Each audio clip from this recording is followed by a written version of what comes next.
Good evening, good evening. This is Naeem, and I am pretty excited today to announce that our latest book in the Customer Experience book series, aptly named Customer Experience 3. Now, it took us a long time to think of that title. Has now been launched. It is now ready. It is now ready for you to buy it.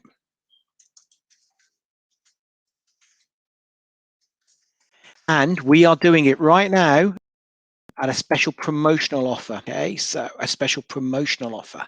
And what I'm hoping to do is I'm hoping to tell you a little bit about it today and recognize some of the great co-authors that we've had participate in this book.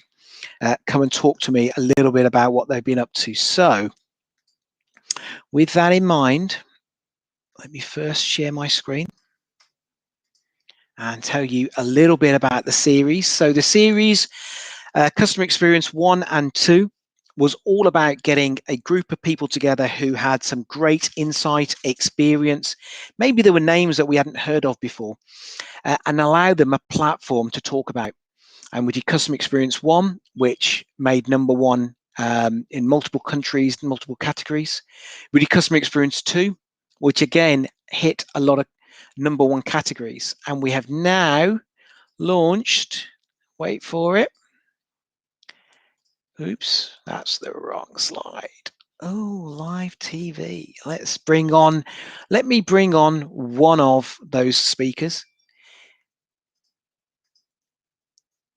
Hey, Nick, can you hear me? Yep, yeah, I can hear you. Hey, how you doing, Nick? Yeah, not too bad. Bit of a COVID haircut, or lack of, as you can see. I've got the same, but the difference is my sort of haircut looks a little bit different to everyone else. So, Nick, how's it feel? You've taken part in the second book, Customer Experience 1 and 2. How does that feel for you, mate? Yeah, it's good. Yeah, it's nice to be able to give something back as well. Yeah, it's been a quiet period for a lot of us over the COVID sort of lockdowns. So the opportunity to share and give back some of the knowledge that we've gained over the last couple of decades of working in customer experience has been really good. Fantastic. And COVID haircut, someone who's got her hair all sorted out is Joanna. Hello, Joanna. Hello, Naeem. How are you? I'm good, thank you. How are you? Good, thank you. Your hair looks much better than mine and much better than Nick's. So Nick, this was your second book, second time in the Customer Experience series. Joanna, this was your first time. It is indeed, and it was absolutely fabulous to be a part of writing Customer Experience 3. A challenge, I have to say, but well worth it, and such an amazing group of people to be working together alongside. So thrilled to bits. Brilliant. Nick, from the first book, what did you get out of the first book personally, in terms of a personal feeling? What did you get out of that first book? Well, I think being published for the first time is actually a sense of achievement that not many people think they're going to get. Some people have ambitions to do it, and for others it's almost a sense of finally establishing yourself in your sphere, what you bring to the market. And for me, it was part of an opportunity to step back from a sort of a day-to-day role and just look at what can I give back to the community that is part of customer experience, and to in return get that sense of achievement. I've committed something to paper that's now set in stone, or digital media forever. Interesting. And Joanna, what about yourself? Yeah, well, this is just a fantastic opportunity. As you know, I'm an English girl, but I'm living in Norway, and Norway is it's actually quite not an immature, but talking about customer experience is a fairly new topic for us in Norway. So I'm a fairly new customer experience consultant, and this is really a great opportunity to really try and share some really important messages about what customer experience actually is, and really the depth of customer experience. So I'm thrilled to have the chance to share my thoughts, but it's also about bringing all of these thought leaders from around the world and promoting and trying to share the fantastic advice that there's so many people in this book that have got so much experience to share. And I think that is also just a big part of it for me, to try and to promote the book in Norway as well, so that more people can learn more about what customer experience actually is, what it means to work with customer experience. So Joanna, I'm just going to bring up your slide about your chapter. But okay. Whilst I'm doing that, I really want to know where your accent's from. I sort of got it there. Nick, you got any guesses on what Joanna's where accent's from? That's a rabbit warren of danger, I think. It's difficult to say. I can't place it personally. Yeah. Go on then, Joanna. Where was the accent from originally? Because I can see is that the Thames behind you? Yeah, it is actually. But I'm not from London. I'm actually not far from you, Naeem. I'm actually, I'm actually born in Birmingham, but I was brought up in Redditch. So all my family are from the Midlands. That's the heart of the world. So the last thing I'm going to ask you, Joanna, just give us a brief insight into your chapter, please.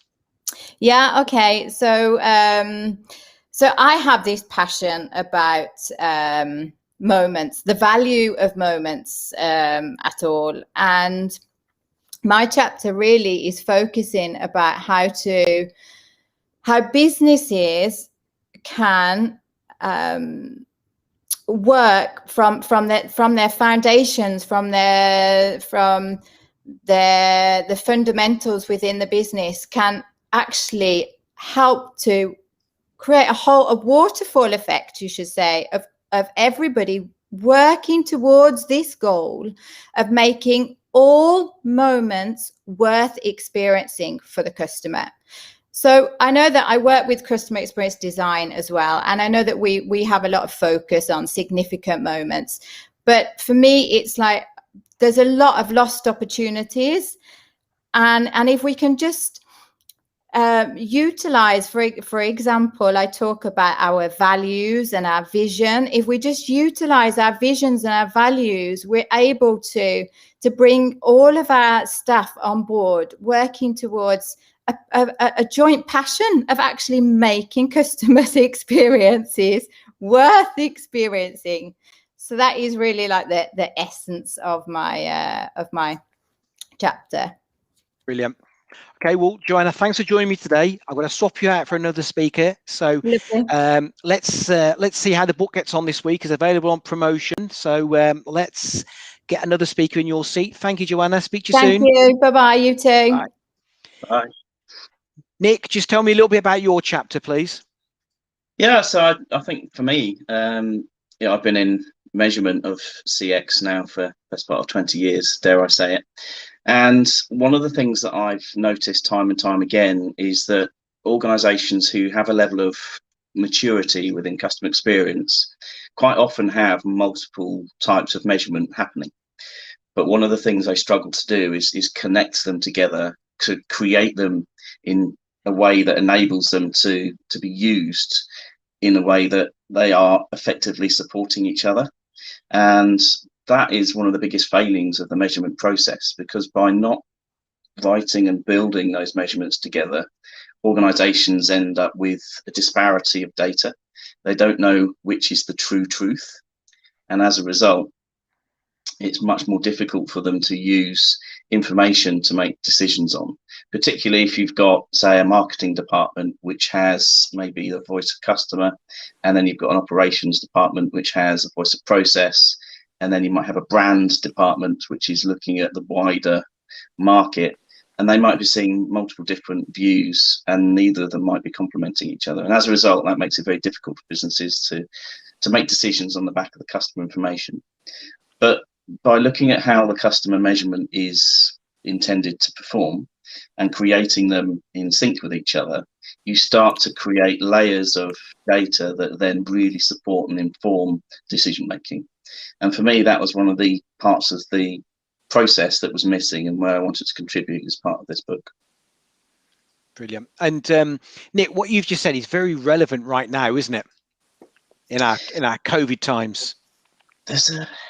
I think, yes, because people are collecting information from different places. You find that some sources are really strong at different times, and others are perhaps not as loud. But the balancing of it is really important to really get to understanding what your customers need, because what they want isn't necessarily what they need, and what they will continue to buy from you because you're delivering. And yeah, there's the Henry Ford quote. Yeah, it's really famous. Yeah, if they asked me to, in terms of him, I forget the quote now. Typically, so if they asked me what they if I asked them what they wanted, they would have asked for a faster horse. That's the one. Yeah, but so he got the car, and this is it. He didn't think. Yeah, he was thinking about creating a product that fulfilled the need and not what people wanted. And that's exactly where feedback is. Taking people on that journey. And again, if the feedback is created in a way which asks about a specific journey, it's always going to get an answer that comes back to that particular set of questioning. It limits itself by definition of its own structure. So for me, that doesn't mean that it's not relevant and it's not valuable, but what it does need to do is it needs to be loosened up a little bit more flexible, but then it has to be validated against other data sources.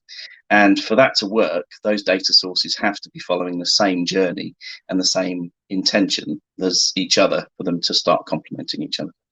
And the last thing I'm asking, Nick, is this just big business talk, or is it, who else is this applicable to, please?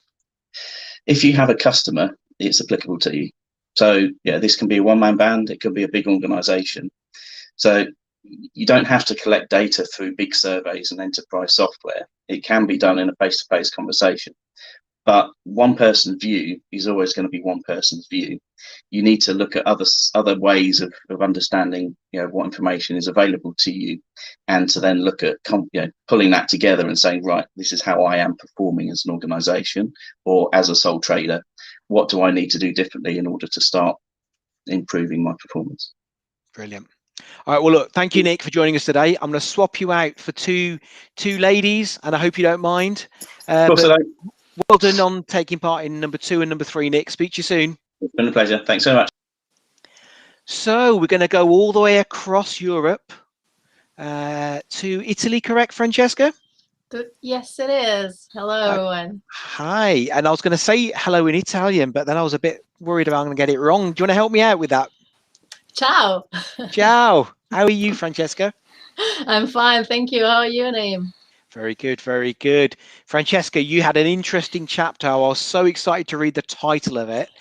But yourself and Sandra both talk about from an employee's point of view. Have I got that right, from an employment perspective? Absolutely, yes. So tell me a little bit about your chapter then, please. Well, in my chapter, I wanted I'm talking about Disney, all right, because I have been a cast member for 5 years in Disneyland Paris. So I decided to make a sort of comparison about what I lived as a cast member and what I felt as soon as I left Disney and stepped into the real unmagic, non-magic world outside. So not to complain, just to understand the dynamics, because what was obvious to me at the time, what was very normal because it was my everyday life, was actually not the same once I stepped out of it. So I started to understand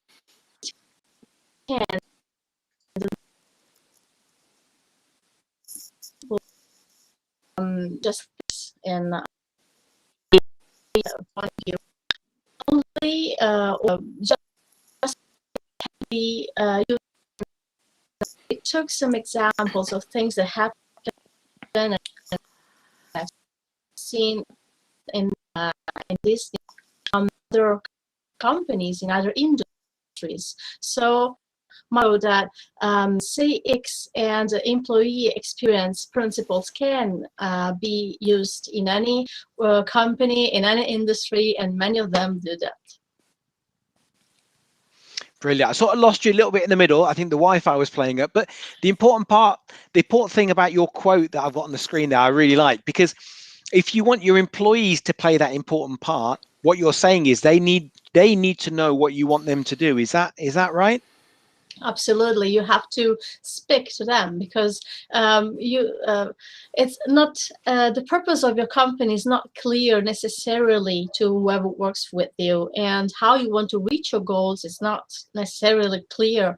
You have to talk to people. As you talk to customers, in the same way you have to talk to your employees. They play with you, or at least this will be the best game, the game in which everyone plays the same game. There we can do. Sandra, how are you? Really good. How are you? Good, thank you. Do you want to just follow that up? Because obviously you're in this space as well, aren't you? I am indeed. So what can I say? Empathy is not enough. That's the title of my chapter. It has an implication not only on the employee experience, but also the customer experience, because ultimately how we show up for one another as colleagues, how we show up for our customers has an impact on the emotional connection that we can create both within the organization and with the customer. And we know that when we create emotional connections with our customers, that leads to loyalty, that leads to profitability. So it's a whole ripple effect going on.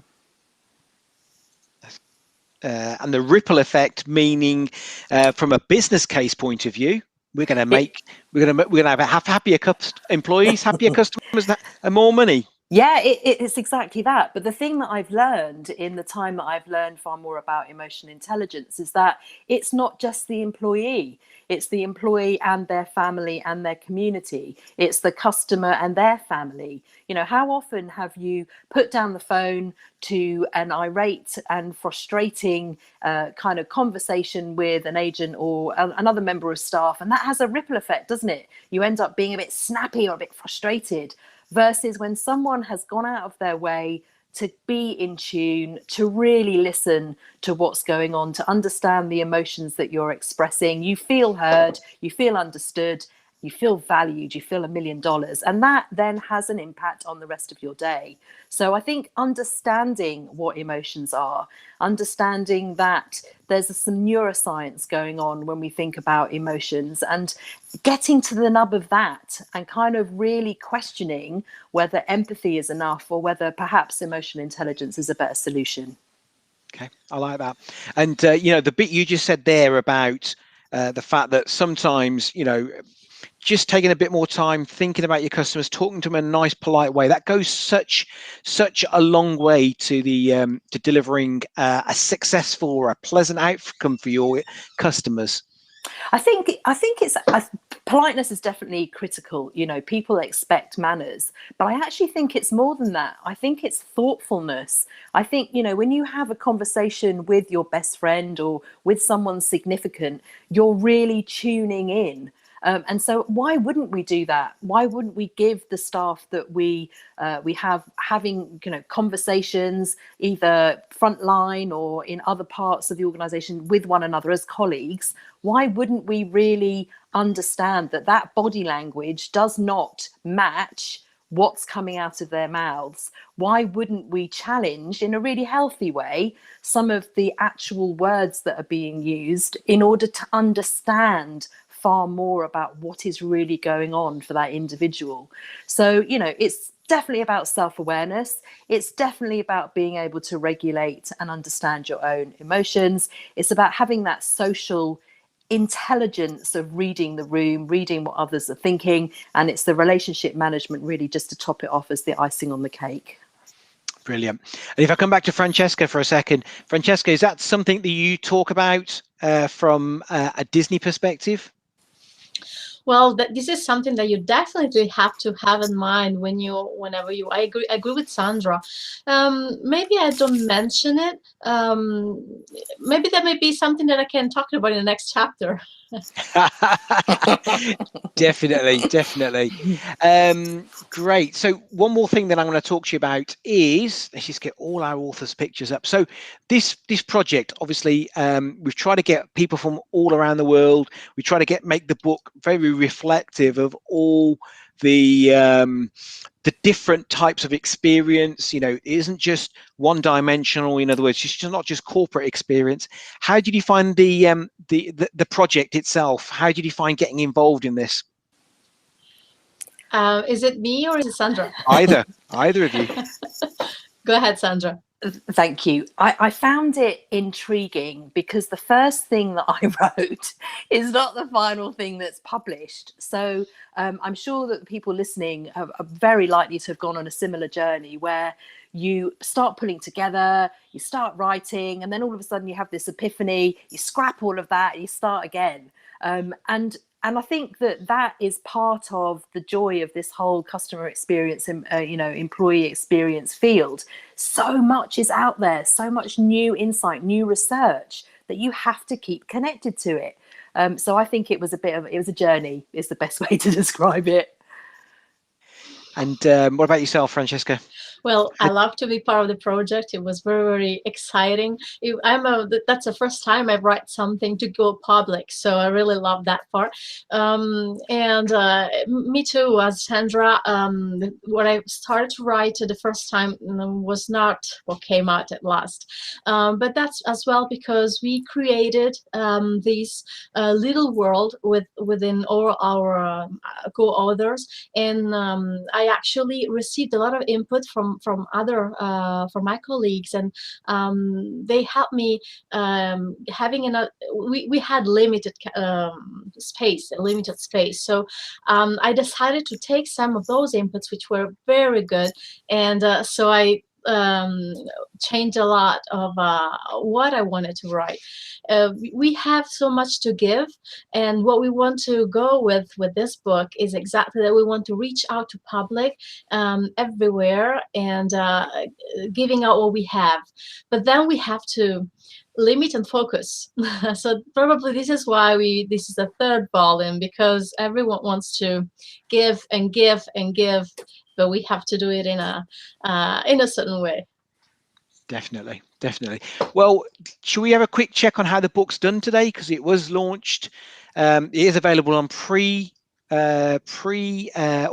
So let's have a quick look. Let's go to Amazon. So I've been watching this all day. We've done pretty well so far. We've got a good ranking. Let's have a look. Let's see. Come down the page. Brilliant. Right. So it's currently number 2 in customer service, number 6 in marketing and sales, and the number 6 bestseller in customer services. Woo! Let's have a look in here. That's pretty good. Well done, everyone. Fantastic. And then if we reach into the right, so we're behind Shep Hyken. Yep, that's expected. And look at that. You're right up there with Don Miller, who's written a really good book. And look, the other 2 books have come up as well. So you have done really well, guys. You are in great company. The book is amazing, and I know I would say that because I'm part of the team, but what I'm going to say is, having read all of your chapters, everyone brings such an interesting perspective, and everything is so to the point that there's massive value, I think, for everyone who's going to read it. So first of all, congratulations. Thank you for being part of the project. Thank you. Let's see what happens over the next couple of days as we've got the book on promotion, and we hopefully get a few more people to read it. Yep, absolutely. Thank you. Brilliant. Thanks, ladies.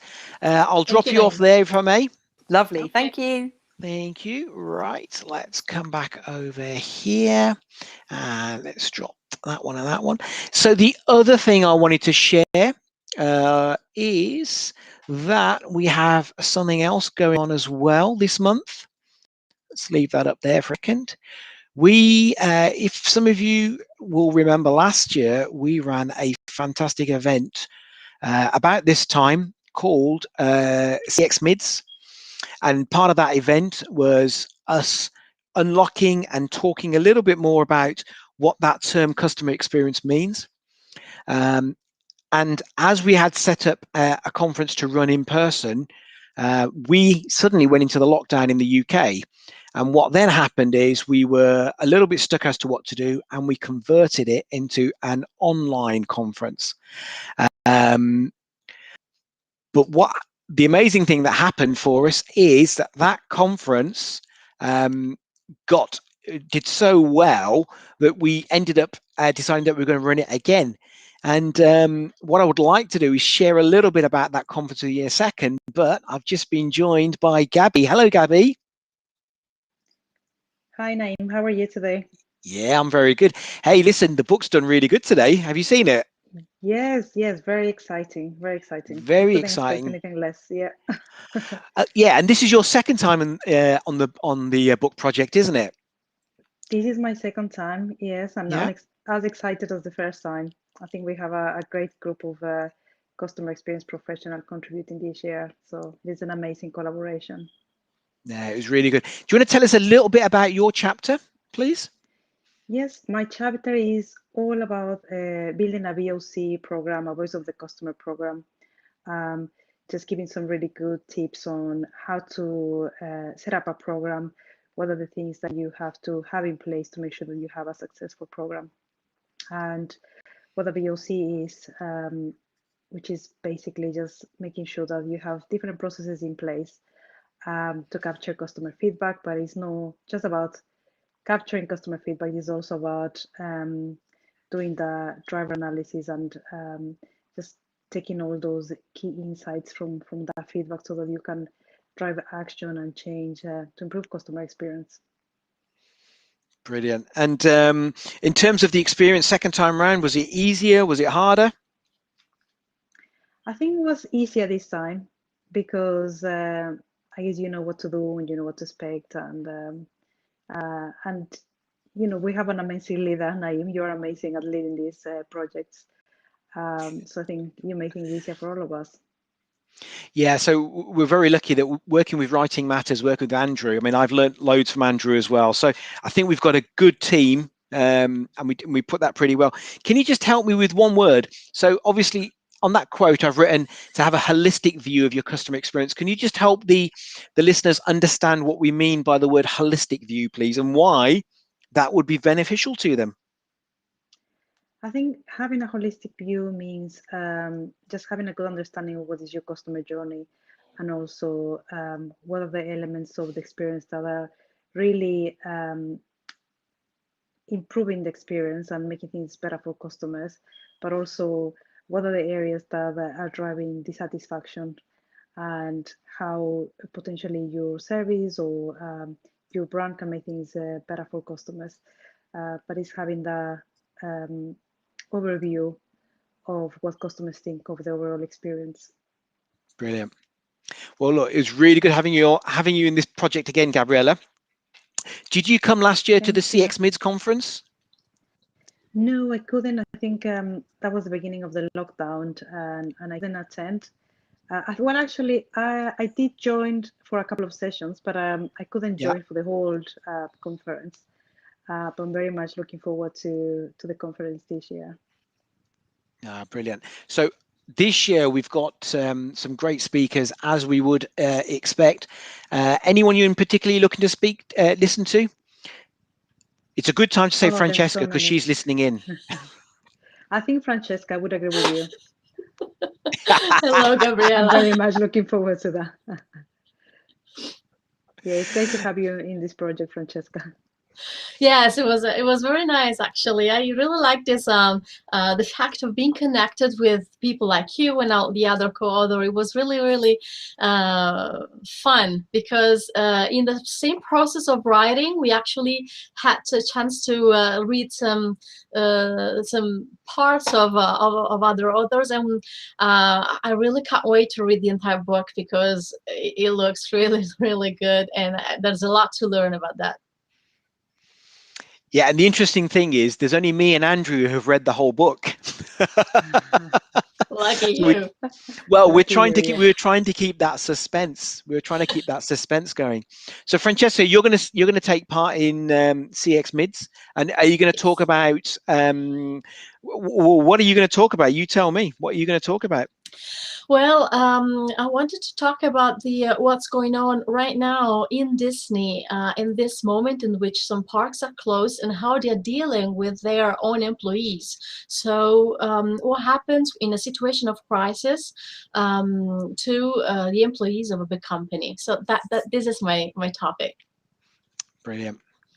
And Gabby, You also did the podcast. You've done 2 books now. What's coming up for Gabby next? Because Gabby, you've worked for a couple of companies now where I think you've really got into this. So you've got quite a lot of experience in this area. But you just need a little bit of encouragement, I think, to talk more about your experience.